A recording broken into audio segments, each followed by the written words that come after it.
In this transmission network model example, contingency analysis is demonstrated. In this example, study case 02 contingency analysis should be activated, together with scenario-based scenario. Contingency analysis is a load flow study of the network in the event of unplanned outage of one or more elements, for example a line fault. Contingencies can only be executed if there is a valid solution to the base case, so let us first execute a load flow to check. In order to run contingencies, the relevant toolbar must first be selected. The contingency definition button here can be used to define standard fault cases, for example, all lines. In this project, fault cases have been defined for all lines and for all bus bars. Fault cases are stored in the fault folder of the operational library.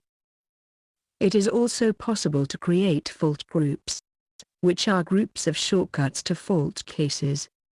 Now we can set up the analysis which we want to carry out.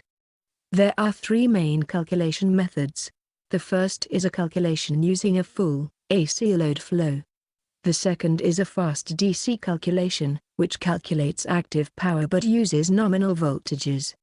The third is an AC analysis method that represents the contingency case by using equivalent injections to reduce the flow through the faulted area to zero. This speeds up the calculation, so can be useful for large numbers of contingencies, but it is a more approximate method. Still on the basic options page, the parameters for the load flow can first be adjusted if required. These same settings are also used by default for the contingencies. On this page, limits can be set in order to manage the amount of data recorded.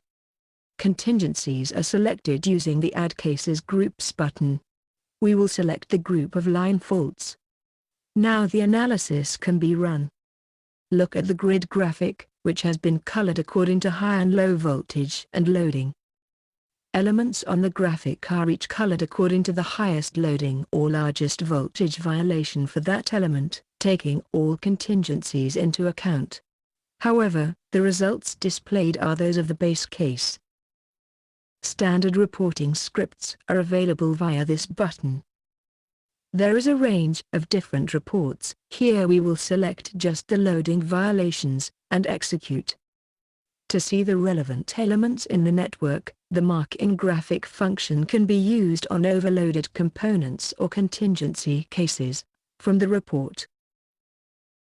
This button can be used to reload results from an earlier calculation, or the results of an individual contingency case, into memory. This is a convenient way to look at individual contingency analysis results in more detail. Customized fault cases can also be defined. A simple way to do this is from a graphic. As an example, we can create a double circuit fault on these circuits, which form the interconnection between the northwest and the southwest. The name can be changed if required. This can then be selected to run in our contingency analysis. We can now see the resulting overload in the report.